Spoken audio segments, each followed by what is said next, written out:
Welcome to the 200th episode of the Lucas Robot Show, where today we're going to be talking about the same thing that we have been talking about for the last 200 episodes. That's right. It's how do we understand the world that we are living in, our inner and outer, our interrelationship, our geopolitical world. How do we understand it? Our worldview. Why? So that you and I might be able to own our futures.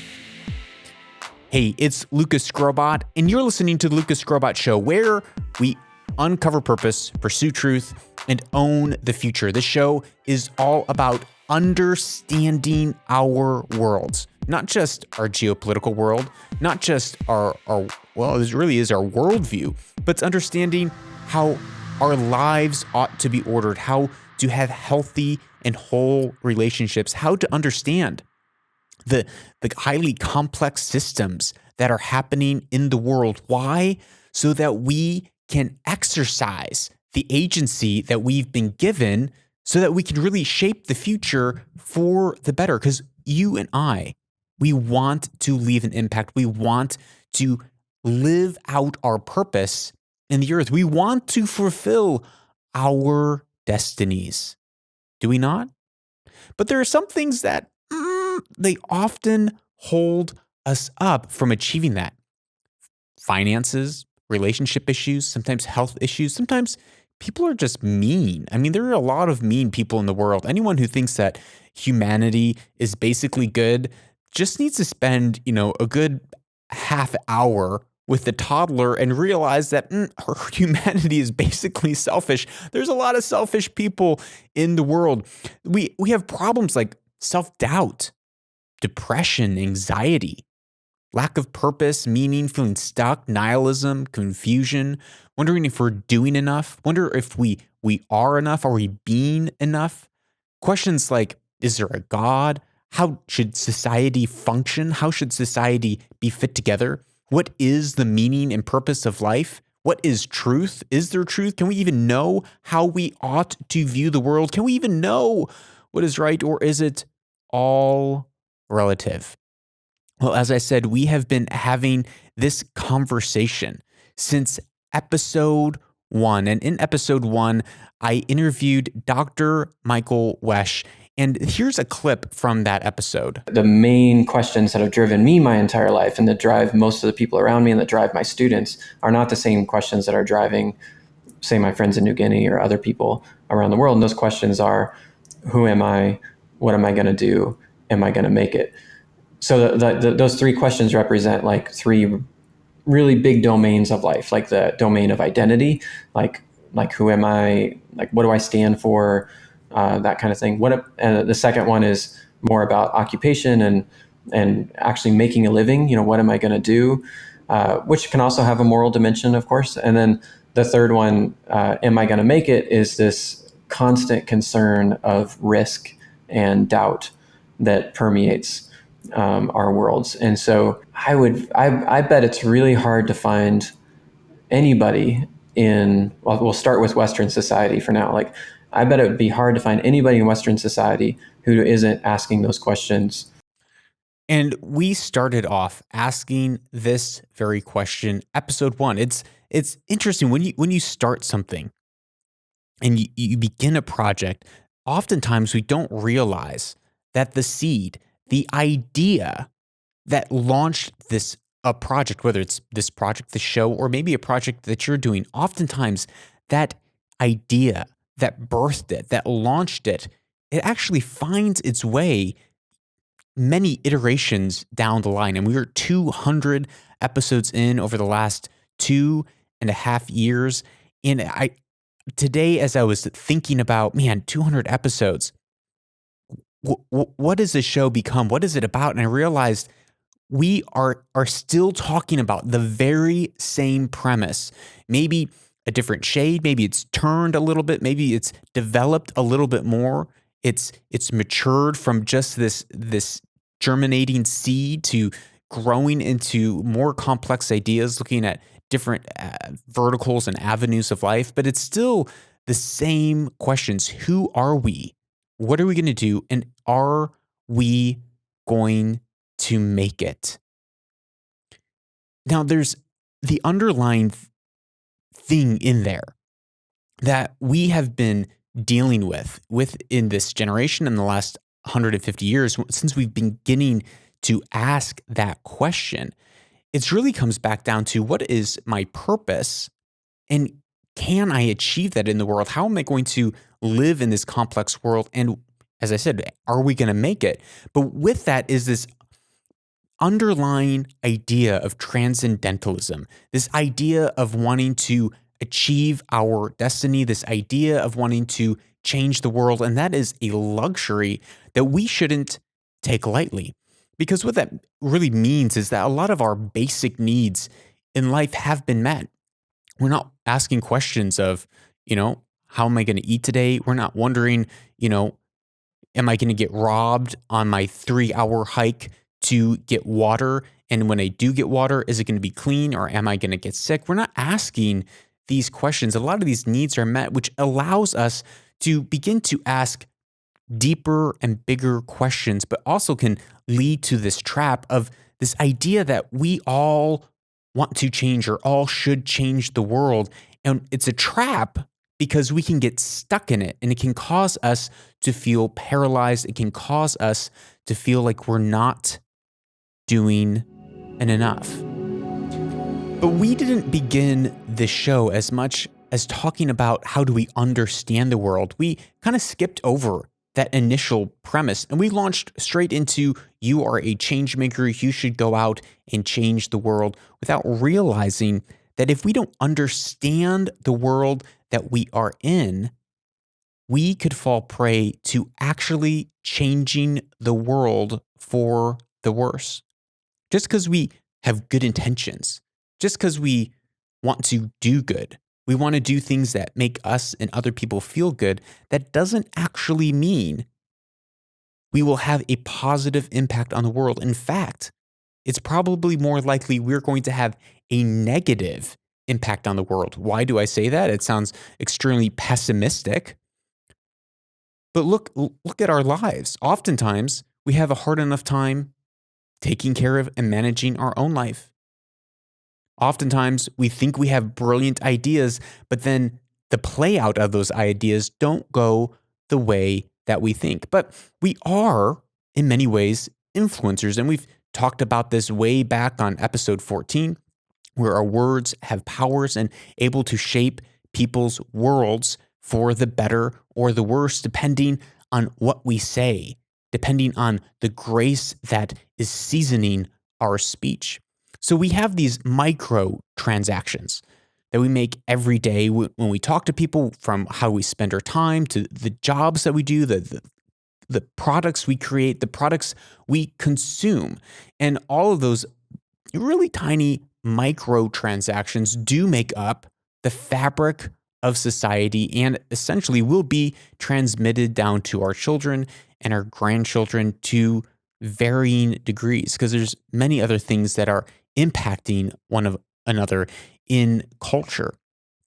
So our impact on the micro level, especially in our sphere and realm of society, we can really see that tangibly. I can see that in my kids on a day in, day out basis. We can see that in the social sciences, knowing that if we give our kids a stable life from the ages of 1 to 5, they are much more likely to be successful when they grow up.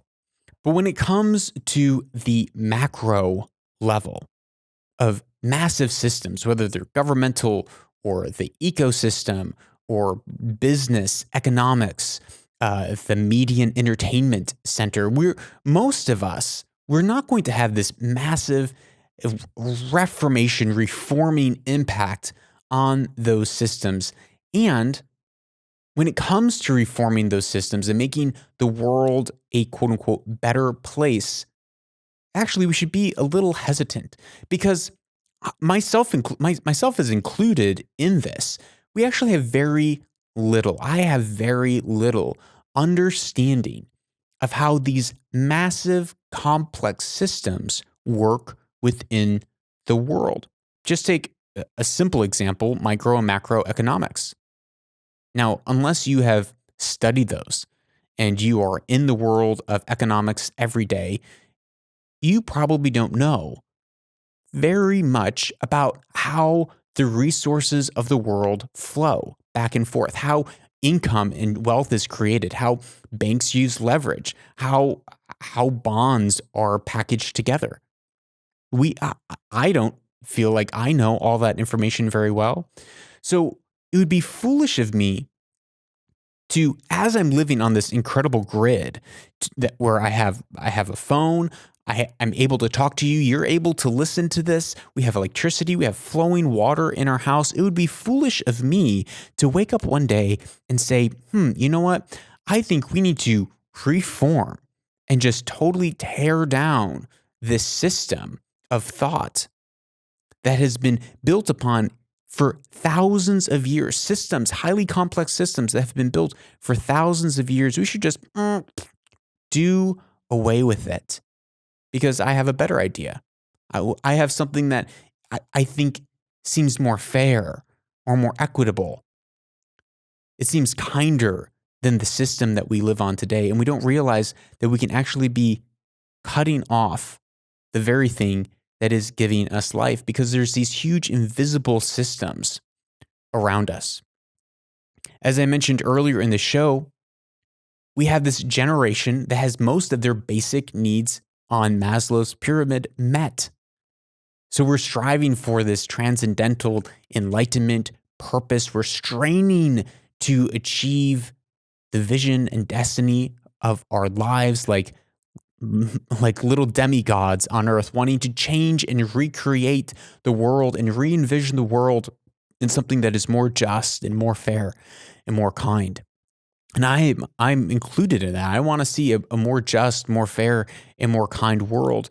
But we start to adopt these ideas, and we're seeing this across the globe today, not just in Western society, but we're seeing these thoughts permeate throughout North Africa, even Tunisia this week. We see it in South America. We see it happening in Russia right now. Ideas like eat the rich, or the stock market is bad, capitalism is evil, defund the police. And we begin to grab onto these ideas that feel good. And we begin to push to change the world with these ideas that feel good, not realizing that they could very well destroy the very worlds that we live in that enable us to say, let's change everything. Because these systems that we live in have empowered us to such a point that we're able to actually have enough leisure time to think about the world around us. Now, I want to fulfill my destiny. I want you to fulfill your destiny, your dreams that were placed in your heart, probably dreams that you've been dreaming about since the age of 7, 8, of what you were born to do.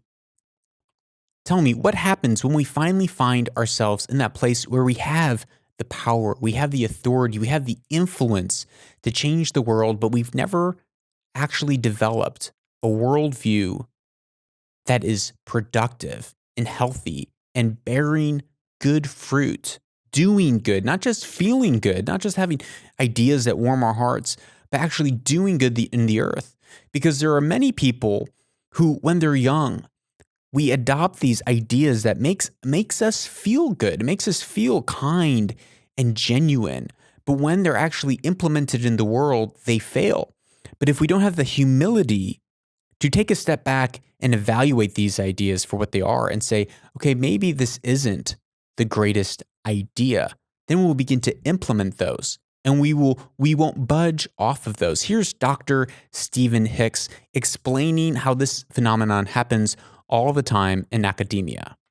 Another thing that we do know is that people, when they come across a worldview that seems to have a lot of explanations to them, and it has a normative component. It's got a sense of what's right and wrong about it, and what's important and noble and beautiful. Those things also push our buttons very deeply, and people make commitments to a worldview with a normative component. And one thing that can happen is, and it happens unfortunately with a lot of people, is people make a commitment to a worldview, and at that point, no matter what new evidence comes along and no matter what new arguments come along, they are never open to changing their minds about anything important in that worldview. And that's true of intellectuals. Now, partly this is a matter of professional standing. So I might, if I'm a young professor, write a book or two or some articles in my early 30s. So I went and I got my PhD by the time I was in my late 20s. I'm establishing my career and I'm getting some books and articles out. But now my public reputation is tied to the positions that I took in those books. Yeah. And for the rest of my career, it's a matter of protecting my babies, right, so to speak. And we really are like mothers protecting our babies. So the idea, and this is an enormous act of courage and intellectual responsibility and honesty, if I'm now in 45, do a serious rethinking of my younger work, and I have read more data and counter arguments and so on, for me to say, I got some fundamental things wrong. I need to rethink everything through, which is exactly what intellectuals should be doing. That's a very high bar, and only few intellectuals will actually rise to it. We want to be those people who rise to that bar, and we need to be people who start now. People who start now to seek out the right way of viewing the world, to seek out what are the cause and effects.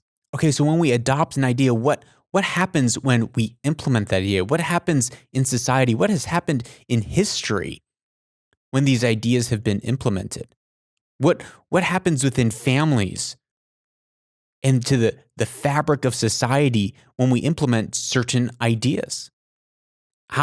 And we can find this out. We can actually take time and find this out. And if we do, if we form our minds to have a view of the world that is correct and healthy, we will actually bear a healthy environment, because one day I know and I believe that you will find yourself in a position of authority or lawmaking or influence, that you'll be able to mold culture. Who will you be at that moment? Because once you are placed in that position, it is too late.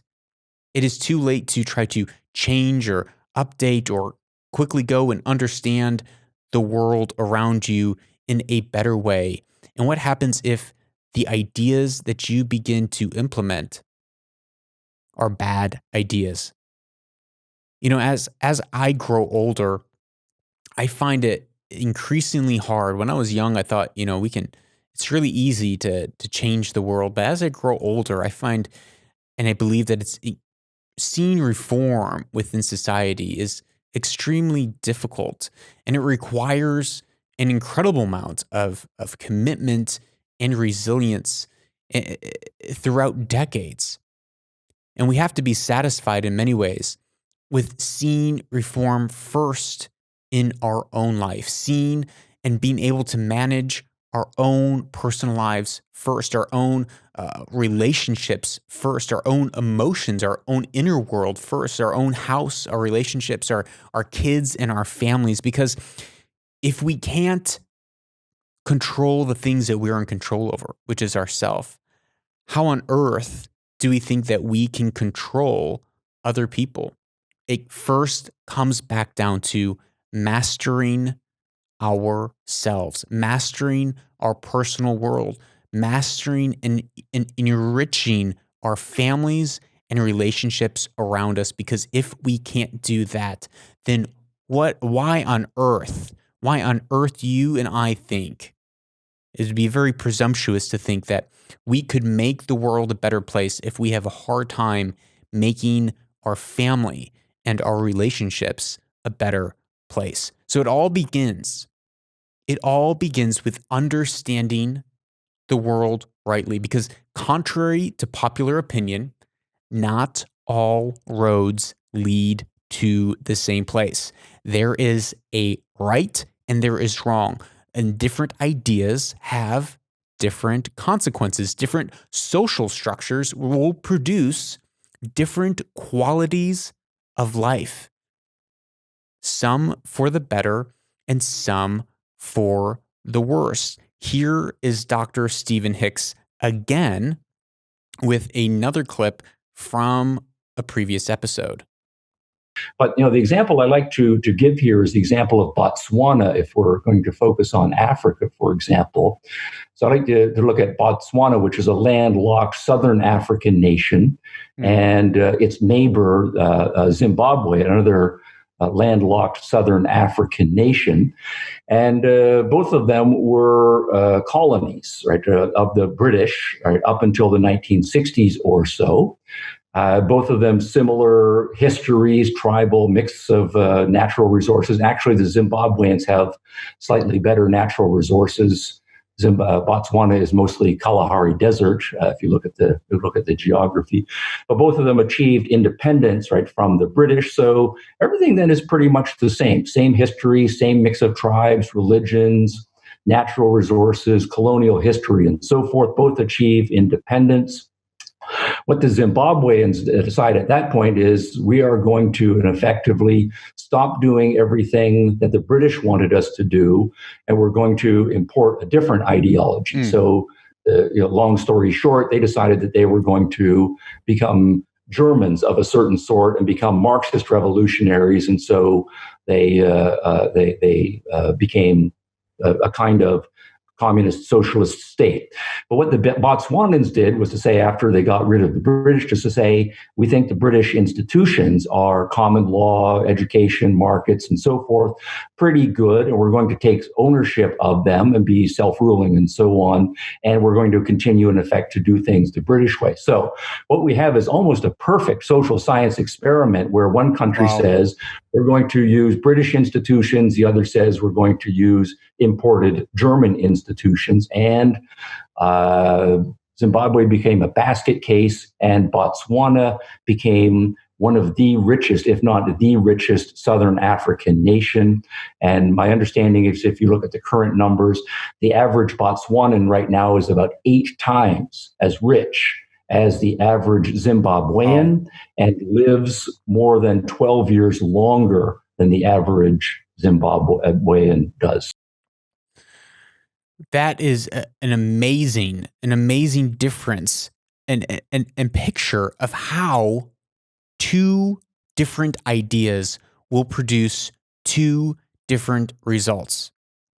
We need to know how to understand the world around us. In order for us to know our purpose in the earth, we have to understand the world first. And with that, so it comes from understanding the world, then it comes from disciplining ourselves so that we live in a manner in which we ought to live, living up to these ideals that we have, not being hypocritical or arrogant or prideful, and then doing the good that we can in our sphere of influence around us, and preparing diligently, decade after decade, not just week after week or year after year, but decade after decade, for the time in our life when we are placed in a position of maybe greater influence and authority. Because there was someone who was in position over Botswana and Zimbabwe. Maybe it wasn't the actual king, but there was an advisor to the king. There was a chairman. There was a husband, a wife. There was an uncle who had the ear of someone, and they were able to give good advice or bad advice, depending on whether it's Botswana or Zimbabwe. They were able to lead the country into a place of prosperity or into a place of chaos and poverty. And there might be a day when you and I have that same opportunity as well. Maybe not for an entire nation state, but maybe for a small community, maybe for an art community, maybe for a bunch of architects who you love and care about, and you're able to bring something to the table, a truth to the table that enriches the lives of everyone there because you took the time to understand the world. And that is the goal of this show. Maybe the vernacular has changed over the years, but the goal has been and will continue to be, how do we own the future? How do we own the future? How do we own our families? How do we take responsibility for our personal lives? How do we shape the world around us? Well, it comes back to the simple truth that the way that we view the world, our worldview, will dictate the world that we end up living in. Don't go away. We will be right back with our closing segment from Weaver and Loom.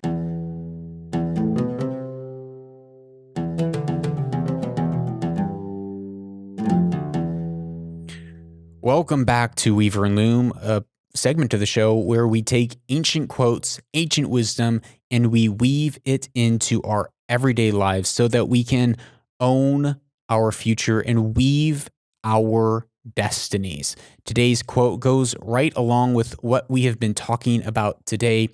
The quote is this: "As a man thinketh in his heart, so he is." It's good old King James version of Proverbs 23, verse 7, penned by the one and only prophet Prophet Solomon, King Solomon. As a man thinketh in his heart, so he is. I think about this quote often. I've probably mentioned it here multiple times on the show because it is a powerful truth. A powerful truth that our thoughts shape our words, shape our emotions, and that shapes our actions. And out of our actions, out of the things that we do in the natural realm, it will spill over to everything else. Because first, it's not just enough to think in our hearts or to think in our mind. It's not just enough to have a good idea or have an intention, but we must act on that intention. We must act on the things that we believe that we're convicted of. We must act. If we believe that we need to be kind or have words that are filled with grace and patience, or if we believe that we ought to go and learn a specific craft or skill so that we can become the world's greatest woodworker, if we believe that we need to work on our marriage and we think that in our hearts, then we need to act on it. If we think those things, if we think it, then we must act on it. We must take action. And so that's all for today's episode. Thank you so much for being here with me for 200 episodes of the show.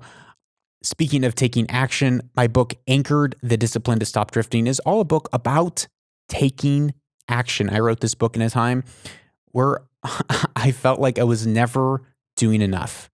I was always spinning my wheel, always feeling like I was drowning and never feeling like I was reaching my goals, my destiny, and my purpose. And I wrote this book as a manifesto to myself, and I think about these ideas on a daily basis, and it helps me move forward in my life with peace and certainty and assurance. So please check out my book. And if you have a question, you can ask me and I'll answer it right here on the show. And if you ask a question, you can text me at WhatsApp me at +1 202 922 0220. And if you ask a question, I will send you free stickers. So can't beat that. Free stickers. +1 202 922 0220. Remember, you are someone who goes out and understands the world so that you can own your future.